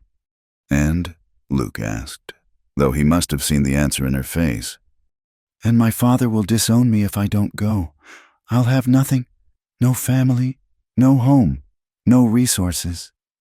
She met his eyes, seeing her anguish reflected there. But if I do go, I'll have worse than nothing. I'll have a life that's not mine, a future I didn't choose, a slow death of everything that makes me who I am. Luke reached out, catching a tear she hadn't realized had fallen. Whatever you decide, it has to be yours, not mine, not his, not your father's, yours. I know what you're worth, she said fiercely. I know what we could have, but I'm terrified. Luke, terrified of losing everything I've ever known. Terrified of my father's rage. Terrified of trying to build a life with nothing but hope. Hopes, not nothing, he said gently. Sometimes it's everything. Morris called out, impatience clear in his voice. Miss Fletcher, time to go. She looked between them, the cold certainty of duty and the warm possibility of choice. 3 days ago, she wouldn't have hesitated. 3 days ago, she didn't know what she was worth. 3 days ago, she hadn't been Rose. I need to get something from inside, she called back to Morris. My mother's Bible. I won't leave without it. She walked into the cabin, Luke beside her. Once inside, she turned to him, drinking in his face like water in the desert. Ask me again, she whispered, once more, so I can remember I had a choice. Luke took her hands, his voice steady and sure. Rose Fletcher, will you stay with me? Will you choose love over duty, hope over certainty, yourself over everyone else's plans? Will you marry me and build a life that's ours? Outside, Morris called again, authority turning to anger. The moment balanced on a knife's edge, her whole future, her whole self, waiting for one word. She opened her mouth to answer. Mila's voice caught, the word trapped between her heart and her duty. Luke's hands on hers were steady, warm, real, outside. Morris's boots crunched in the snow. Approaching the cabin, time had run out. I have to go, she whispered, pulling her hands free. I'm sorry. I'm so sorry. Something died in Luke's eyes, but he nodded, stepping back. Your Bible. I don't need it. The lie burned her throat. I have everything. She walked out of the cabin feeling like she was leaving pieces of herself behind with every step. Morris stood by the horses, his expression triumphant and cold. He'd won, and he knew it. Ready, Miss Fletcher? Yes. The word was ash in her mouth. Luke had followed her out, standing in his doorway like a man watching his own execution. One of the soldiers helped her mount a spare horse they'd brought. Her trunk was already secured to a pack animal. Everything so efficient, so planned, so empty of anything that mattered. As they prepared to leave, Luke approached Morris. A word. Captain. Morris looked irritated but nodded. Luke spoke low enough that Mila couldn't hear, but she saw Morris's face darken, saw his hand move to his sidearm. Luke remained calm, saying something else that made Morris step back, reassessing. You presume much, Mr. Maddox, Morris said loudly enough for all to hear. I presume nothing, Luke replied. I'm simply ensuring Miss Fletcher's welfare. A man who truly values his future wife would appreciate the concern. Morris's jaw worked, but he merely turned his horse. We're leaving. Miss Fletcher, stay close. The trail can be treacherous. They rode out in single file, Mila positioned between Morris and one of his soldiers. She didn't look back. Couldn't, if she saw Luke standing there, watching her leave. She might lose what little composure remained. The day passed in miserable silence. Morris attempted conversation once or twice, asking about her father's ranch, her thoughts on managing a household, but Mila responded in monosyllables until he gave up. The soldiers talked among themselves, carefully excluding her from their camaraderie. She was cargo, she realized. Precious cargo, given her value to their captain, but cargo nonetheless. They reached Fort Bridger as the sun was setting, the military post rising from the plains like a collection of wooden tombstones. Morris led them through the gates, returning salutes with practiced ease. Mila saw curious faces peering from windows. The arrival of the captain's bride was clearly an event of interest. I've arranged quarters for you with the chaplain's wife, Morris informed her as they dismounted. Mrs. Hartley will help you prepare for tomorrow's ceremony. Tomorrow. The word escaped before she could stop it. I see no reason to delay. His gray eyes were implacable. Unless you have objections. She had 1,000 objections, but none that mattered now. "No, Captain, tomorrow is fine." Mrs.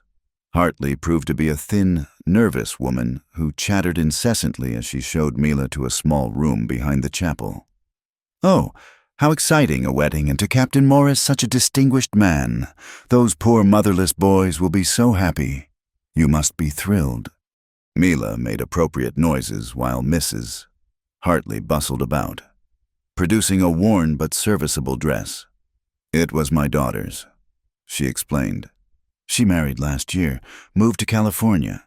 It should fit well enough with some alterations." The dress was simple white muslin, yellowed with age but clean. Mila stood still as Mrs. Hartley pinned and tucked, her mind miles away in a small cabin where a fire would be dying and a man would be sitting alone, perhaps holding a coffee cup that still bore the warmth of her hands. "You're very quiet," Mrs. Hartley observed. "Pre-wedding nerves, perfectly natural. I remember when I married Mr. Hartley. I was sick with nerves. But you'll see, dear, marriage is a woman's highest calling. Captain Morris is fortunate to have found someone so capable." Capable. There was that word again. Not beloved, not cherished, capable. Like she was interviewing for employment. That night, Mila lay in the narrow bed, staring at the ceiling. Through the thin walls, she could hear the sounds of the fort boots on wooden walkways, distant laughter from the enlisted men's quarters, a bugle calling the watch. Tomorrow she would wake in this same bed as Mila Fletcher. Tomorrow night. She pressed her hands to her eyes, trying not to think about tomorrow night, about sharing a bed with a man who looked at her and saw only function, about the mechanics of creating children with someone who'd locked his heart away with his first wife's memory. When sleep finally came, she dreamed of wild horses running through snow, of guitar music and firelight, of blue eyes that saw her truly. She woke with tears on her cheeks and Luke's name on her lips. The wedding day dawned gray and bitter, matching Mila's mood perfectly. Mrs. Hartley arrived early with breakfast and enthusiasm in equal measure. "Such a special day now. Let's get you ready. The captain is most particular about punctuality." The dress fit well enough after the alterations. Mrs. Hartley arranged Mila's hair in a severe style that she claimed was most becoming for a captain's wife. Looking in the small mirror, Mila hardly recognized herself. She looked like what she was about to become, a proper military wife. All traces of the woman who danced in a mountain cabin carefully erased.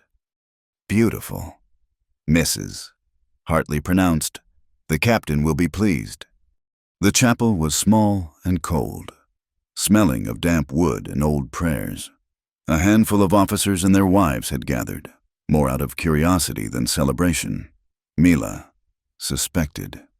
At the altar, Captain Morris waited in full dress uniform, his expression as formal as his attire. Beside him stood the chaplain, a round man with kind eyes that seemed to see too much. There was no music as Mila walked down the aisle alone. Her father hadn't even bothered to send a representative. Each step felt like walking through thick mud, her body moving forward while her spirit pulled back toward the mountains, toward a life she'd almost been brave enough to choose. Morris took her hand as she reached him, his touch cool and impersonal. The chaplain began the service, his words washing over her like rain on stone. Love, honor, obey, sickness and health, until death. "Do you, Daniel Morris, take this woman?" Morris's "I do" was crisp, military in its precision. "Do you, Mila Rose Fletcher, take this man?" The chapel fell silent, waiting. Mila opened her mouth, but no words came. She was supposed to say yes, was supposed to complete this transaction, seal this arrangement, become Mrs. Daniel Morris and mother to his children and keeper of his house and warmer of his bed. "Miss Fletcher," the chaplain prompted gently. She looked at Morris's impatient face, at the assembled witnesses, at the life spreading before her like a map with every road already drawn. And then Impossibly. She heard it, the sound of a horse approaching fast, hooves thundering on frozen ground. The chapel door burst open. Winter wind swirling in. Every head turned, and there he was, Luke Maddox, hat in hand, breathing hard, his eyes finding hers across the small space. "I object," he said clearly. Morris's hand went to his sidearm. "Mr. Maddox, you have no standing here." "I have the standing of a man who loves her," Luke replied, never taking his eyes from Mila's face. "The standing of someone who knows she's about to make the worst mistake of her life out of fear and obligation." "This is highly irregular," the chaplain sputtered. "Get out," Morris commanded. "Now, or I'll have you arrested." Luke ignored him, taking a step closer. "Rose, I know you're scared. I know what you're risking, but I had to try once more. Had to tell you that I'll wait, a day, a month, a year. However long it takes for you to realize you deserve better than a man who sees you as property." "That's enough." Morris drew his pistol. "You're disrupting a legal ceremony." "No." Mila's voice was quiet, but it stopped everyone cold. "He's not disrupting anything, because there isn't going to be a ceremony." Mila, Morris began. "My name," she said, pulling her hand from his, "is Rose. And I can't do this. I can't marry you, Captain Morris. I can't pretend to feel things I don't. I can't raise your children when my heart is elsewhere. I can't share your bed knowing you'll always be wishing I was her." She saw him flinch at that. "You deserve someone who can be what you need, and I deserve the chance to choose my own life." "Your father," Morris started, "will disown me, I know." She was surprised to find her voice steady. "But I'd rather have nothing and be myself than have everything and be slowly dying inside." She turned to the chaplain. "I'm sorry for wasting your time." Then she walked down the aisle toward Luke, her pace increasing with each step. Behind her. Morris called her name, her false name, the one she was leaving behind. Someone else shouted about contracts and consequences. She didn't care. Luke met her at the door, his face blazing with pride and love. "Are you sure?" "I've never been more sure of anything," she said, and kissed him there in the doorway of the chapel, in front of God and the U.S., Army and anyone else who cared to look. When they broke apart, she became aware of the chaos behind them. Morris shouting orders, soldiers moving uncertainly, Mrs. Hartley having what appeared to be a fit of vapors. "We should go," Luke observed mildly. "Yes," Mila agreed. Then, louder, to the assembled crowd, "My trunk is at Mrs. Hartley's. Everything else, Captain Morris, can return to my father with my regrets." She walked out of the chapel into the cold morning air, Luke beside her. He'd brought a spare horse, of course he had. He'd known, or hoped, or simply refused to give up. As he helped her mount, she realized she was still wearing the borrowed wedding dress. "Mrs. Hartley will want this back," she said. "I'll buy her a new one," Luke promised, swinging onto his own horse. "I'll buy you 100 dresses if you want them." "I don't need dresses," Mila Rose said. "I need to go home." They rode out of Fort Bridger at a gallop, leaving scandal and shouting in their wake. Rose knew there would be consequences, her father's rage. Legal challenges, perhaps. Certainly the complete severance of her family ties. But as they turned toward the mountains, toward the cabin that had become her whole world in 3 impossible days, she felt lighter than she had in years. "No regrets?" Luke asked when they finally slowed the horses. Rose considered, then shook her head. "No regrets, only relief."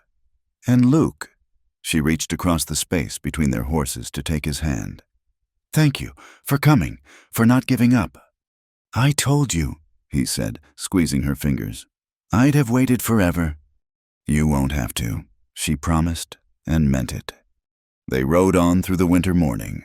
2 people who'd found each other in a storm and chosen love over logic, hope over certainty, truth over transaction. Behind them lay duty and expectation. Ahead waited a life they'd build together, one choice at a time. The mountains rose before them like a benediction. And Rose Fletcher just rose now, finally and forever rode toward them with her whole heart singing freedom. The moon hung like a silver dollar in the cloudless sky, casting long shadows across the snow as Rose stood at the window of the cabin, her cabin now. She supposed, though the thought still seemed like a dream that might dissolve with morning light. 3 days had passed since Luke had burst into that chapel and she'd chosen love over duty. 3 days of adjusting to a freedom so complete it sometimes left her breathless.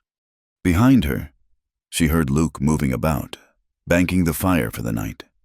Such simple sounds, but they grounded her in this new reality where she was neither daughter nor arranged bride, but simply Rose, a woman who'd chosen her own path. "Can't sleep," Luke's voice was gentle, concerned. She turned from the window, finding him watching her with those winter sky eyes that seemed to see straight through to her soul. Just thinking. Regrets. There was vulnerability in the question, though he tried to hide it. "No." She crossed to him, placing her hand on his chest, feeling his heartbeat strong and steady beneath her palm. "Never regrets, just adjusting. For 22 years, someone else decided when I woke, what I did, where I went, who I would marry. And now you're free to decide for yourself." He covered her hand with his own.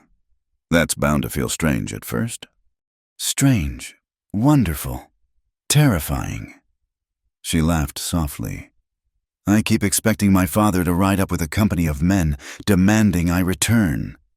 "He might yet," Luke acknowledged. "But this is Wyoming territory. Rose, the law here respects a woman's right to choose her own husband. And even if it didn't..." His jaw set in that determined line she was learning meant he'd dig in like a mountain. "I'd never let him take you against your will."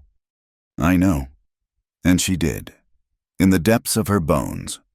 She knew Luke would stand between her and the world if necessary.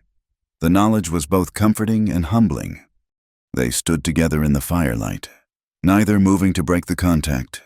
Since their return to the cabin, they'd been carefully proper. Luke had fashioned a curtain to give her privacy, had maintained a respectful distance despite the close quarters. He was waiting, she realized, for her to set the pace. After a lifetime of having men decide things for her, he was giving her the power to choose every step. "Luke," she said softly, "we need to talk about marriage, about us." He nodded, leading her to sit beside him on the bench before the fire. "I know. I shouldn't have asked you to marry me that morning. You'd known me 3 days. You were vulnerable, scared." "Stop." She pressed her fingers to his lips. "You asked me to choose. That's all. And I chose. I'm still choosing." She took a breath, gathering courage. "But I need you to understand something. When I was preparing to marry Captain Morris, I spent hours thinking about duty, about what would be expected of me as a wife, the wedding night obligations." Luke's face darkened. "Rose, you don't owe me." "Please, let me finish." She twisted her hands in her lap, searching for words. "I thought I understood what awaited me. A duty to perform, a function to fulfill. Like everything else in that arranged marriage, something to endure for the sake of family honor." She looked up at him, seeing her own nervousness reflected in his eyes. "But these past days, when you've held my hand or kissed me, I've felt things I didn't expect, things that have nothing to do with duty." "What things?" His voice was rough. Heat rose to her cheeks, but she forced herself to continue. "Like I'm standing at the edge of a cliff, dizzy with the height but wanting to jump anyway. Like there's lightning under my skin wherever you touch me. Like I'm hollow inside, and only you can fill the emptiness." She laughed shakily. "I sound like one of those sensation novels Mrs. Hartley probably hides under her mattress." "You sound," Luke said carefully, "like a woman discovering what desire feels like when it's chosen instead of imposed." "Yes." The word came out as barely a whisper. "That's it exactly. and it frightens me because I don't know what to do with these feelings. I was prepared for duty. I'm not prepared for want." Luke stood abruptly, pacing to the fireplace. She watched the tension in his shoulders, the way his hands clenched and unclenched. When he turned back, his face was fierce with suppressed emotion. "Rose, I need you to hear this. Really hear it. You owe me nothing, not your body, not your affection, not anything beyond what you freely choose to give. If you want to wait a year before we marry, we wait. If you want separate beds forever, so be it. I didn't rescue you from one trap just to spring another. And if I don't want to wait," the words surprised them both, "if I want to be your wife in truth, not just in promise, if I choose you, Luke Maddox, tonight and tomorrow, and all the days after." He crossed back to her in 2 strides, pulling her to her feet. "Then we ride to town tomorrow and find a judge. We speak vows that mean something. And then," he cupped her face, thumbs stroking her cheekbones, "then we learn together what it means when love chooses instead of duty demanding." "Tomorrow," she repeated, tasting the word like honey. "Tomorrow," he confirmed. "Unless you'd prefer to wait. There's no rush. Rose, we have all the time in the world." But they didn't. Not really. Already 3 days had passed. 3 days stolen from responsibility and consequence. Her father would act soon. Captain Morris wouldn't let the insult stand. The world would intrude on their mountain sanctuary. But tonight, with the fire crackling and the moon standing witness, they had this moment. "Kiss me," she said, "like you did in the chapel. Like you mean it." "I always mean it," he murmured, and proved it with lips and hands and barely restrained hunger. This kiss was different from the others, deeper, more demanding, full of promise and intent. Rose felt that cliff-edge sensation again, stronger than before, when Luke's hands tangled in her hair, when he backed her against the wall and pressed close. She understood with crystal clarity the difference between duty and desire. Duty was cold, external, imposed. Desire was fire in the blood. Choice made flesh. Freedom expressed in touch and taste and the thundering of her heart. When they finally parted, both breathing hard, she saw her wonder reflected in his eyes. "Tomorrow," she said again, and this time it sounded like a vow. They prepared for bed as usual, the curtain between them, but everything felt different now. Rose lay in her narrow cot, listening to Luke settle onto his bedroll, hyper-aware of every sound, every breath. Tomorrow they would stand before a judge. Tomorrow she would become his wife-in-law, as she already was in heart.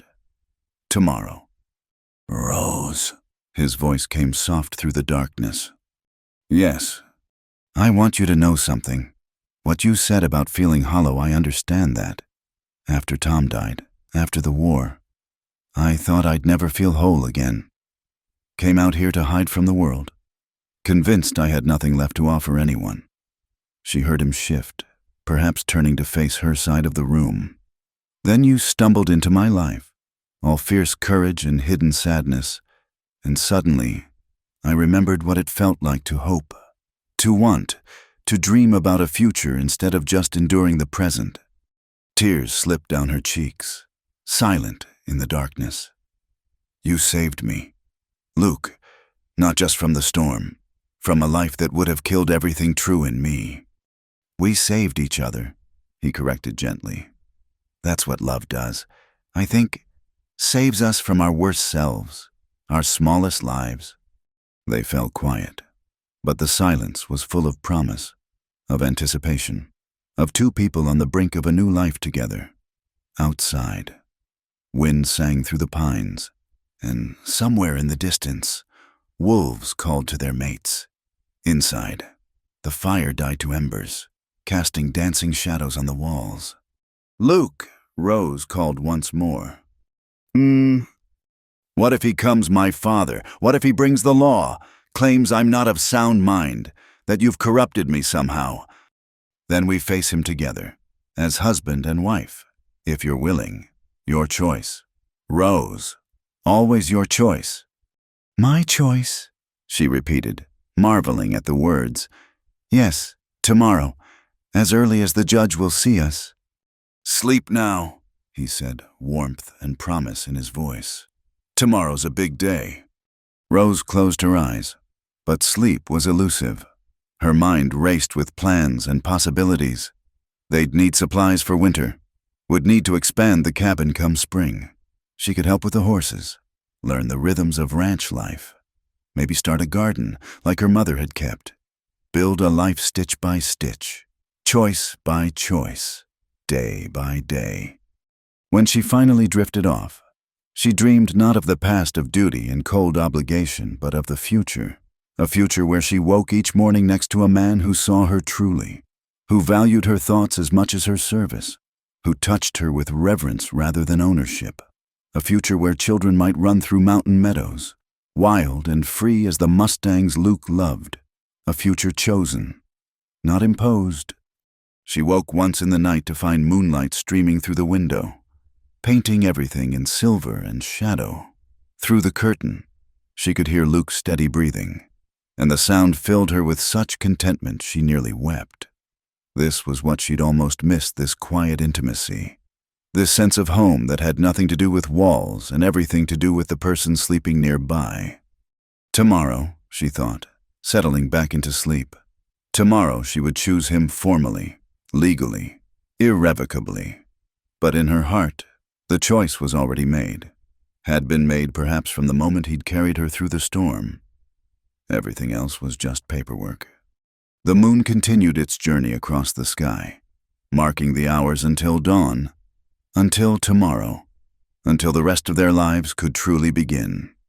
Dawn broke cold and clear over the mountains as Rose prepared for what should have been her wedding day. Instead, she found herself saddling horses in the pre-dawn darkness, her breath forming clouds in the frigid air.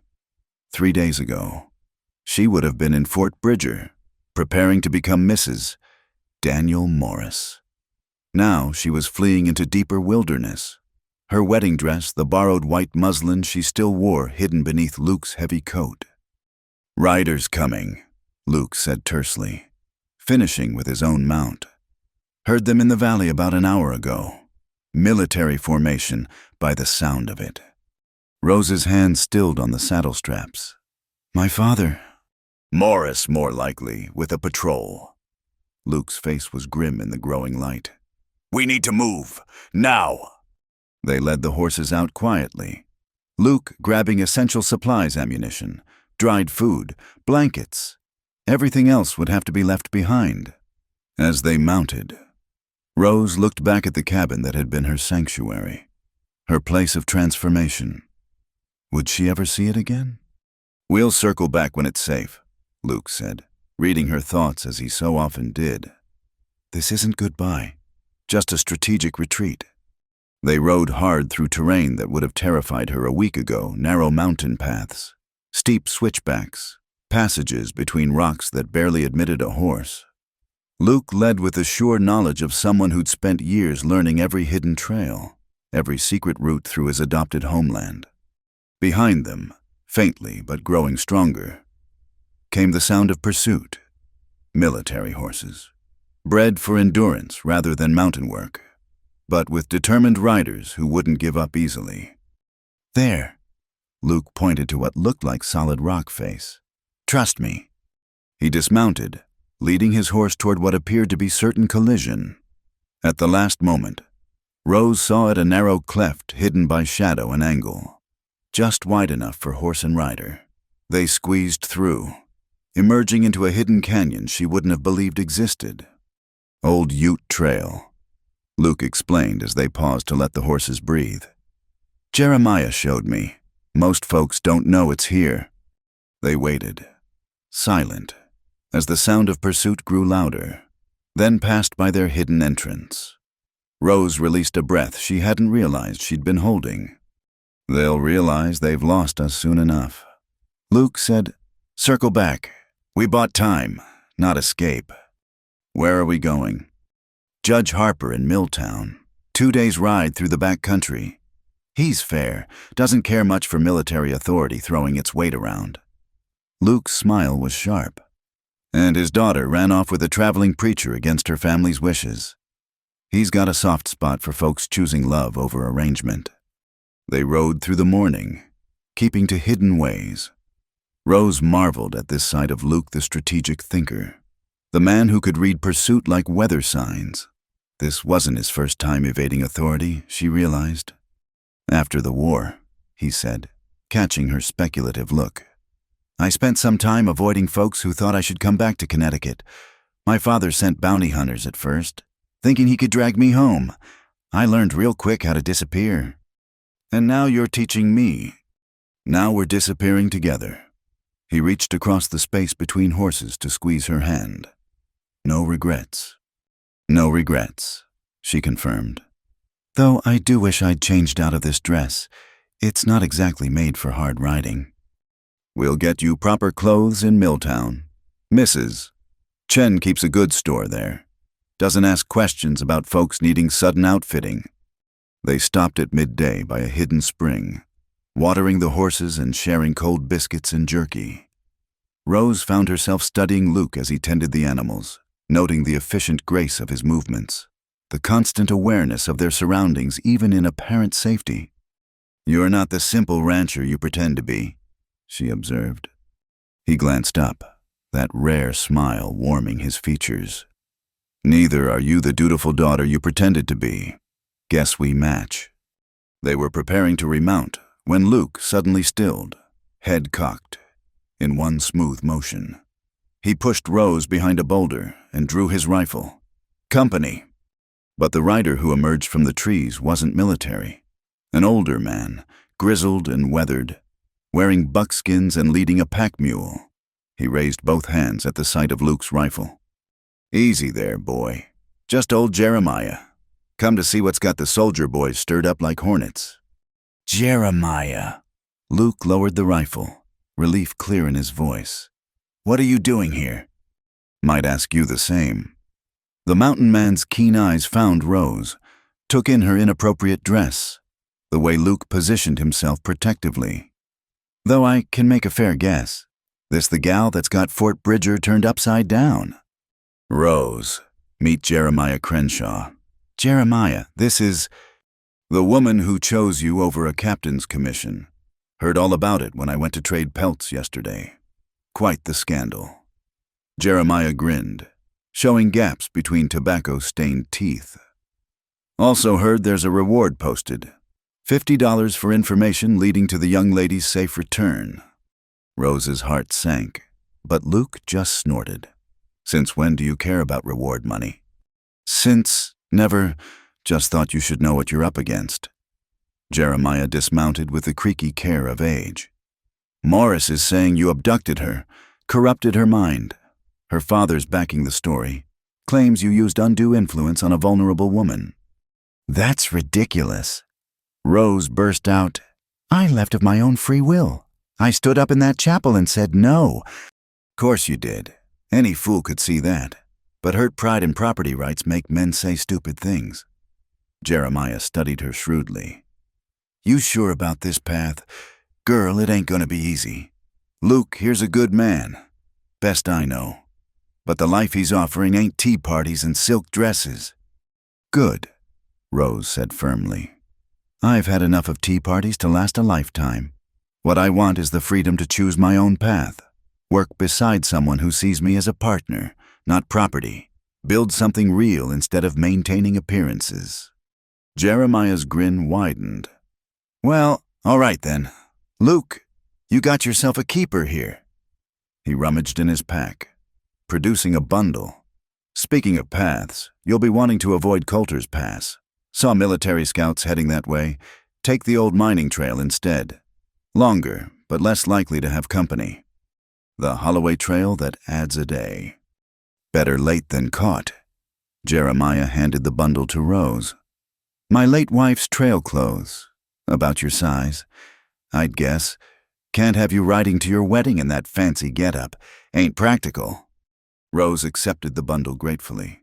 The kindness of this stranger, this friend of Luke's, made her throat tight. Thank you. Don't thank me yet. There's more news. Jeremiah's expression sobered. Morris put out word that Luke here's wanted for questioning. Theft of property. They're calling it unlawful interference with a legal contract. They can't, Rose began. They can try, Luke said grimly. All the more reason to get to Judge Harper quick. Once we're married, legal and proper, their claims fall apart. Unless they claim the marriage ain't valid, Jeremiah warned. Undue influence, like they're already saying. Let them try, Rose said, surprising herself with the steel in her voice. I'll stand before any judge, any court, and tell them exactly why I chose Luke over their captain. Let them explain why a woman's word about her own mind matters less than her father's business deals. Both men looked at her with something like admiration. Like I said, Jeremiah murmured, a keeper. After Jeremiah left, promising to lay false trails and spread conflicting stories about their direction, Rose changed into the trail clothes behind a screen of rocks. The worn leather and cloth felt strange but liberating after days in her increasingly tattered dress. When she emerged, Luke's expression made her glad for the practical outfit's concealing nature. You look, he cleared his throat. You look like you belong here. I do belong here, she said simply, with you, on whatever trail we need to take. They rode through the afternoon and into evening, following paths Rose couldn't have found with a map and compass. Luke pointed out landmarks, a lightning-struck pine, a rock formation like a sleeping bear, a creek that ran uphill for 100 yards due to some quirk of geology. Teaching me to disappear, she asked. Teaching you to find your way home, he corrected. No matter what happens, you'll always be able to find the cabin now. As darkness fell, they made camp in a sheltered grove. No fire too risky with pursuit possible, but the blankets were warm and the stars brilliant overhead. They lay side by side, not quite touching, watching the heavens wheel above them. Tell me about tomorrow, Rose said softly. About Judge Harper in Milltown. Harper's an old circuit judge, been in these parts since before the war. Lost his own son at Shiloh, so he's got no love for military authority throwing its weight around. Fair man, though, he'll want to hear your side clear and plain. And after, when we're married, Luke turned on his side to face her, though the darkness made expressions unreadable. Then we're married, legal and binding. We go back to our cabin and start building a life. I'll teach you to work horses, read the weather, survive the winters. You'll teach me, well, whatever you want, how to be a proper husband. Maybe? You already know that, Rose said, finding his hand in the darkness. You've shown me more consideration in 5 days than Captain Morris would have in a lifetime. Different kind of marriage, Luke said, one built on choosing each other. Every day. Won't always be easy. Rose, winter's hard here, money's tight, and your father will have to accept that I'm a grown woman who made her choice. She squeezed his hand. Or not. Either way, I'm where I choose to be. They lay quiet for a while, hands clasped between them like a bridge. Somewhere in the distance, an owl called, and its mate answered. The night wrapped around them, protective and secret. I love you, Rose said into the darkness. In case I haven't made that clear, in case the running and hiding and scandal made you wonder. I love you, Luke Maddox, and I choose you. Today, tomorrow, always. She felt rather than saw his movement. And then his lips were on hers, gentle but fervent, speaking without words. When he pulled back, his voice was rough. I love you too, Rose. More than I thought I could love anyone again. Tomorrow can't come soon enough. They settled back, still hand in hand, to wait for dawn. One more day of travel, one more night of waiting. And then they could stop running and start living. Together, chosen, free. The stars wheeled overhead, marking time until tomorrow, until forever. Until a new life could truly begin. The cabin stood silent in the moonlight, exactly as they'd left it a week ago when fleeing Captain Morris and his patrol. But now Rose and Luke returned not as fugitives, but as husband and wife, the simple gold band on her finger catching the light as she dismounted. Judge Harper had married them 2 days prior in a ceremony notable for its brevity and the judge's pointed comments about the sanctity of free choice. "Home," Luke said softly, helping her down from her horse. "Our home now." Rose stood for a moment, drinking in the sight. The small cabin that had been her sanctuary, then her refuge, was now truly hers to claim. Their horses whickered softly, recognizing their surroundings, eager for the familiar comfort of the lean-to. "I'll tend the animals," Luke offered, but Rose caught his hand. "Together," she said. "We do things together now." They worked side by side in comfortable silence, unsaddling the horses, rubbing them down, ensuring fresh water and feed. Such simple tasks. But Rose found deep satisfaction in the shared labor. This was partnership, not one person commanding and another obeying, but two people building something together.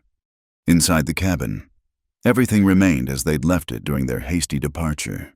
The curtain Luke had hung for her privacy still bisected the small space. They both looked at it, then at each other, and Rose felt heat rise to her cheeks despite the cold. "We should eat," Luke said, but his voice held a roughness that had nothing to do with hunger for food. "Build up the fire." "Yes," Rose agreed, though her hands trembled slightly as she helped him kindle the flames. They prepared a simple meal, moving around each other with the ease of long practice despite their short acquaintance.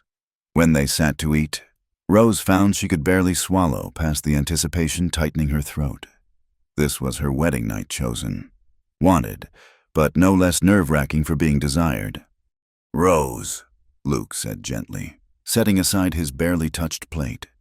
"We don't have to—" "I know." She met his eyes, finding her courage in their winter blue depths.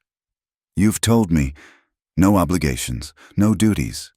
But Luke, what if I want to, what if I choose this too?"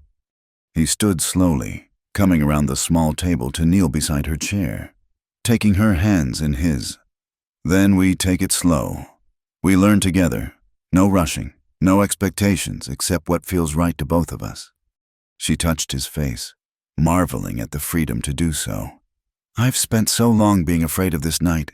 Captain Morris would have seen it as his right, my duty. But with you—" She struggled for words.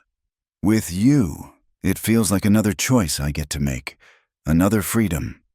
"Always," he promised, turning his head to kiss her palm. "Your choice, always." Rose stood, drawing him up with her. "Then I choose you, Luke Maddox, all of you, as my husband, my partner, my love." She smiled, feeling bold and shy at once. "Show me what it means when love chooses instead of duty demanding." He kissed her then, deep and sure, and Rose felt that familiar fire kindle in her blood. But this time she didn't have to bank it, didn't have to step away. This time she could lean into the flame, let it consume her, knowing she was safe in its burning. "The curtain," she murmured against his lips, and felt him smile. "We don't need it anymore," he agreed, and together they took it down, symbolic of all the barriers falling between them. Later, much later, they lay entwined beneath the buffalo robe and quilts, moonlight painting silver paths across their skin. Rose traced patterns on Luke's chest, marveling at the freedom to touch, to explore, to know another person so completely. "Was it?" Luke's voice was uncertain. "Are you all right?" She laughed softly, pressing a kiss to his shoulder. "More than all right. I understand now why they don't tell young women the truth about the marriage bed. We might all run off with inappropriate men who make us feel like fire and starlight instead of settling for cold duty." "Inappropriate," he pretended offense. "I'll have you know Judge Harper said we made a handsome couple. He also said you looked like trouble and I looked like I could handle it." Rose reminded him. "Can you handle me?" She rose on one elbow to look down at him, her hair falling around them like a curtain. I faced down my father, refused a captain, fled through the mountains, and married a man I'd known less than a week. I think I can handle one reformed hermit with gentle hands and a gift for making me forget my own name. His laugh rumbled through his chest. When you put it like that, I sound almost tame. Never tame, she said seriously, just mine. They talked through the night, making plans between kisses, sharing dreams between caresses. The cabin would need expansion come spring. Luke's bachelor quarters were barely adequate for two. And if children came... The thought made Rose blush, and Luke grin with purely male satisfaction. We'll build on the south side, he said, sketching invisible plans on her bare shoulder. Catch the morning sun, maybe a separate bedroom, definitely a larger kitchen. You'll want a proper stove, not just the fireplace. And a garden, Rose added. Vegetables, herbs, maybe some roses, like my mother grew. Roses for Rose, he murmured, kissing the spot where her neck met her shoulder, making her shiver. Though none of them will be half as beautiful. Flatterer, she accused, but her heart sang at the simple compliment, so different from the calculated courtesies she'd known. Truth-teller, he corrected. Another freedom, Rose. I'll never have to lie to you, pretend to feel things I don't or hide things I do. No games, no strategies, just truth. The truth, she mused, running her fingers through his hair, is that I'm happier right now, in this tiny cabin with you, than I ever was in my father's fine house. The truth is that I'd rather face 100 winters here than one comfortable day as Captain Morris's wife. The truth, Luke said, catching her hand and pressing it to his heart, is that I love you more than I thought possible, that you've brought me back to life, that I'll spend every day earning the gift of your choice. They made love again as dawn broke, slow and sweet and sure, no longer new to each other, but somehow still discovering, when they finally rose, moving together to start their first full day as husband and wife. Rose felt settled in a way she never had before. This was home, not a place, but a person. Not walls, but arms that held her. Not duty, but choice renewed with every breath. They were rebuilding the fire when they heard horses approaching. Luke reached for his rifle, but Rose recognized the lead rider and relaxed. It's Jeremiah. The old mountain man rode up with two companions, a middle-aged woman in practical dress, and a younger man who looked enough like her to be her son. Brought you some wedding visitors. Jeremiah called out. This here's Mrs. Chen from Milltown and her boy Robert. Heard you might be needing supplies. Mrs. Chen dismounted with surprising grace. Congratulations on your marriage, she said, her accent carrying traces of places far from Wyoming. I brought goods you might need. Wedding gift, we call it. To Rose's amazement, the pack horses carried everything from flour and coffee to fabric and needles to most precious of all glass windows to replace the cabin's hide coverings. We can't accept all this, Luke protested. You can and will, Mrs. Chen said firmly. You helped my Robert 2 winters ago when claim jumpers tried to take our store. Now we help you. This is how community works. As the men unloaded supplies, Mrs. Chen drew Rose aside. I came to this territory 20 years ago, also for marriage, also not by choice, but I learned something: the life we build matters more than the life we're given. You chose brave. Now choose happy. I am happy, Rose said, and meant it. Good. Then be example for other girls who think they have no choice. Show them different way possible. They stayed for noon meal, filling the small cabin with laughter and stories. Robert, shy at first, opened up when Luke mentioned horses, and soon they were deep in discussion about bloodlines and training methods. Jeremiah regaled them with tales of the territory's early days, while Mrs. Chen shared recipes and gossip from Milltown with Rose. Morris went back to Fort Bridger with his tail tucked. Jeremiah reported with satisfaction. Your father raged for a day, then headed back to Texas. Word is he's disowned you completely. Rose waited for the pain, but found only relief. Then it's done. I'm free. Free to be who you choose, Mrs. Chen agreed. This is best freedom. After their guests left, promising to return in spring with more supplies and news, Rose and Luke stood together watching the sunset paint the mountains gold and crimson. Their first day as husband and wife was ending, but their life together was just beginning.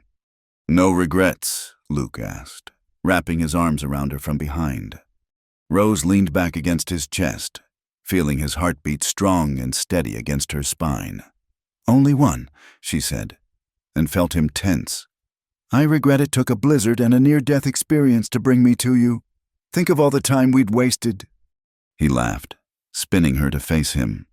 Then we'd better make up for it, starting now. As he kissed her, Rose thought about choices, how one decision to take shelter from a storm had led to this moment, this life, this love. She'd chosen courage over comfort, truth over transaction, love over law. And in choosing, she'd found not just a husband, but herself, Rose, finally and forever, free to love and be loved in return. The stars came out one by one, bearing witness to their joy. Inside the cabin, firelight danced on new glass windows, and two people who'd found each other in a storm continued building their life together, one choice, one kiss, one perfect moment at a time. Thank you so much for listening to this Wild West love story. I'd love to know where in the world you're enjoying these tales of frontier romance and courage. Please share in the comments below. If Rose and Luke's journey touched your heart, don't forget to subscribe to Wild West Stories 1850 for more authentic tales of love and adventure in the American frontier. Hit that like button and please consider supporting with the hype button so more listeners can discover these stories of choice, freedom, and true love conquering all. Until our next adventure in the Wild West, partners,